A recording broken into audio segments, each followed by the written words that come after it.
الحمد لله رب العالمين والصلاة والسلام على سيد الأنبياء والمرسلين. قال الله تبارك وتعالى في القرآن الحكيم: فليضحكوا قليلا وليبكوا كثيرا. آمنت بالله وصدق الله مولانا العلي العظيم وبلغنا رسوله النبي الكريم الأمين الرؤوف الرحيم. آپ تمام احباب سے گزارش ہے کہ جو چند معروضات بیان کی جائیں ان کو سننے سے قبل آپ تمام احباب کوشش کریں کہ جو بیان کیا جائے، جو گفتگو کی جائے، اس پر توجہ رکھیں. دنیا کے اندر اور کوشش کریں کہ کوئی بندہ اپنی جگہ سے نہ اٹھے. سات سمندر ایک طرف، اب تک اللہ تعالیٰ نے جتنی بارش نازل فرمائی ان کے قطرے ایک طرف، اور اللہ کی محبت کے اندر، خوف خدا کے اندر، کسی دور کونے میں، تنہائی میں اللہ کے خوف کی وجہ سے آنکھ سے نکلا ہوا قطرہ ایک طرف.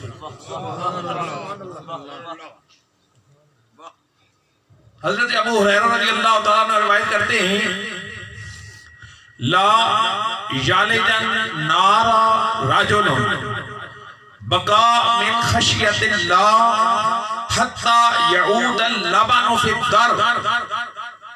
فرمایا کہ اللہ کے خوف کی بنا پر بندے کا ایک قطرہ آنکھ سے نکل آئے تو اللہ کبھی اس کو جہنم میں داخل نہیں فرمائے گا. اس کا جہنم میں داخل ہونا ناممکن ہے کہ جس طرح دودھ کا کھیری سے نکلنے کے بعد واپس جانا ناممکن ہے. یہ دولت جو ہمارے پاس ہے، آپ کے پاس ہے، اس کو سمجھنے کی کوشش کریں. اللہ کی محبت کے اندر کبھی انسان کا دل ایسا ہو، تنہائی میں بیٹھا ہوا ہو، انسان کے دل کے اندر یہ خیال آ جائے کہ میرا رب کتنا کریم ہے، میرا رب کتنا کریم ہے کہ اس نے مجھے یہ سارے عذاب عطا فرمائے، کتنی نعمتیں عطا فرمائیں. آخر اس کا حق ہے کہ اس کے خوف، اس کی محبت کے اندر میری آنکھوں سے چند قطرے نکل تو آئیں. حضرت عبداللہ بن مسعود رضی اللہ تعالیٰ عنہ روایت کرتے ہیں، آقا کریم صلی اللہ تعالیٰ علیہ وسلم نے ارشاد فرمایا: ما من عبد مؤمن، فرمایا، یخرج من عینیہ دموع وان کان مثل رأس الذباب. فرمایا اگر بندے کے آنکھوں سے قطرہ آنکھ سے اللہ کی خشیت کی وجہ سے، من خشیت اللہ، اللہ کے خوف کی بنا پر اتنا قطرہ نکل آئے، مثل رأس الذباب، جتنا ایک مکھی کا سر ہوتا ہے. مکھی کا سر کتنا سارا ہے، اور خود مکھی کی کیا حیثیت ہے. وَإِنْ كَانَ مِثْلَ رَأْسِ الذُّبَابِ مِنْ خَشْيَةِ اللَّهِ، اللہ کی خوف کی وجہ سے ایک مکھی کے سر کے برابر اگر انسان کے آنکھوں سے آنسو نمودار ہو جائے، تُصِيبُ عَلَى وَجْهِهِ حَرَّمَهُ اللَّهُ عَلَى النَّارِ. فرمایا اللہ اس پر جہنم حرام فرما دیتا ہے. اللہ تعالیٰ کو ہمارے آنسوں کی کوئی ضرورت نہیں ہے. وہ صرف دیکھنا چاہتا ہے کہ کون میرا بندہ ہے جو میری محبت کے اندر، میری چاہت کے اندر، میری محبت اور میرے خوف کی بنا پر اپنے آنکھوں سے آنسو بہاتا ہے اور میرا بندہ بننے کی کوشش کر رہا ہوتا ہے. حضرت عبداللہ بن عمر بن العاص رضی اللہ تعالیٰ عنہ آپ روایت کرتے ہیں کہ آقا کریم صلی اللہ تعالیٰ علیہ وسلم آپ نے حضرت سیدنا ابراہیم علیہ السلام کی یہ دعا، یہ کہ انہوں نے حضور نے یہ تلاوت کی کہ ابراہیم علیہ السلام نے اللہ کی بارگاہ کے اندر عرض کی رب انہن اضللن کثیرا من الناس فمن تبعنی فانہ منی. ابراہیم علیہ السلام عرض کر رہے ہیں اے رب ذوالجلال ان بتوں نے کثیر لوگوں کو گمراہ کر دیا ہے. فمن تبعنی فانہ منی ان میں سے جو میری اتباع کرے گا وہ میرا ہوگا.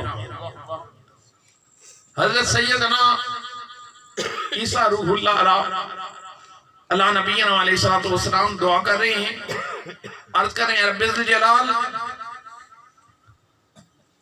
فإنهم عبادك وہ تیرے بندے ہیں.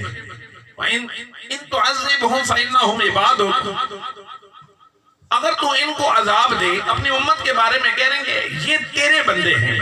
اگر تو ان کو عذاب دے تو یہ تیرے بندے ہیں. وَإِن تَغْفِرْ لَهُمْ اگر تو ان کو بخش دے تو یہ تیرا. اور اگر تو عذاب دے تو پھر تو عزیز ہے. اور ادھر حضور نے یہ 2 آیات تلاوت کی اور رخوِ والضحیٰ زبان آقا کریم صلی اللہ تعالیٰ علیہ وسلم عرض کنا ہوئے اللہم امتی اللہم امتی. وہ ابراہیم تھے جو اپنی امت کے بارے میں یہ عرض کر رہے تھے. وہ عیسیٰ روح اللہ تھے جو اپنی امت کے بارے میں یہ دعا کر رہے تھے اے رب ذوالجلال میں تیرا حبیب ہوں. اللہم امتی اللہم امتی. اے رب ذوالجلال میری امت کے بارے میں مجھے خوف ہے. اے رب ذوالجلال میری امت کے بارے میں مجھے بخشش کی دعا کرنی ہے. اللہ تعالیٰ نے حضرت جبریل امین کو ارشاد فرمایا یا جبریل اذهب اے جبریل جاؤ فاسألہ اور ان سے پوچھو کہ کسی ما یبکی کا کون سی اے محمد بتاؤ کہ کون سی چیز آپ کو رلا رہی ہے. حضور کی بارگاہ کے اندر جبریل امین آئے بات ہوئی مکالمہ ہوا. آقا کریم صلی اللہ تعالیٰ علیہ وسلم نے اپنی امت کے بارے میں عرض کیا. حضرت جبریل امین کو ارشاد فرمایا کہ مجھے اپنی امت کی بخشش کے بارے میں یہ خوف ہے. جبریل امین اللہ کی بارگاہ کے اندر حاضر ہوئے عرض کیا رب ذوالجلال تو جانتا ہے کہ تیرے نبی کو کیا تمنا ہے لیکن جو انہوں نے مجھے ارشاد فرمایا وہ تیری بارگاہ کے اندر وہ پہنچانا چاہتا ہوں. تو اللہ تبارک و تعالیٰ نے ارشاد فرمایا یا جبریل اذهب اے جبریل دوبارہ جاؤ میرے حبیب کی بارگاہ کے اندر فقل اور کہو ان کو کہو سنردیک فی امتک ولا نسمیک. اے حبیب ہم تمہیں تمہاری امت کے بارے میں راضی کر دیں گے. ولا نسمیک ہم تمہیں رنجیدہ نہیں کریں گے. اے حبیب جو آپ چاہیں گے ہم آپ کی امت کے بارے میں یہ کہہ دیں گے. اور اب اپنے آپ سے سوال کریں کہ وہ نبی جو ہمارے بخشش کے لیے اس قدر اللہ تعالیٰ کی بارگاہ کے اندر گریہ گناہ ہیں اور ہم ان سے محبت کے اظہار کے لیے کیا کر رہے ہیں. خدا را سوچیں اہمیت سمجھیں. زندگی کا کوئی پتہ نہیں ہے. ابھی ہو سکتا ہے کہ اس لمحے ہوں اور اگلے لمحے صبح یا اگلے لمحے آپ سے ملاقات نہ ہو رہی ہو. یہ زندگی حضرت واصف علی واصف رحمت اللہ تعالیٰ علیہ ان سے پوچھا گیا کہ زندگی کیا ہے تو آپ نے ارشاد فرمایا کہ زندگی ایک بس کے اندر سفر کرنے والے مسافر کا جو اس گاڑی کی سیٹ کے ساتھ جو تعلق ہوتا ہے وہی زندگی ہے. اللہ اکبر. ان سے پوچھا گیا کہ آپ اس کی وضاحت فرمائیں تو آپ نے فرمایا کہ اس سیٹ پر اس گاڑی کی سیٹ پر 5 منٹ پہلے کوئی اور بندہ تھا اور 5 منٹ بعد کوئی اور ہونا ہے. اور وہ مسافر اس سیٹ پر بیٹھ کر سوچنا شروع کرتے ہیں کہ میں یہ گاڑیوں کی قطاریں لگانا شروع کر دوں. یہ اس کی خام خیالی ہے. وہ مسافر بے وقوف ہے.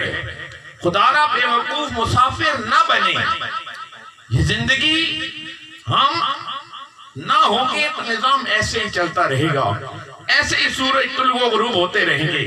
ایسے ہی دن ایسے ہی ہم جہاں پر ڈیوٹی کر رہے ہیں وہاں کوئی اور ڈیوٹی کر رہے ہوں گے. ہمارے سے پہلے ہزاروں لوگ ڈیوٹی کرتے رہے. ہمارے بعد ہزاروں لوگ ڈیوٹی کرتے رہیں گے. کوئی نظام دنیا کا کہیں پر ڈسٹرب نہیں ہوتا.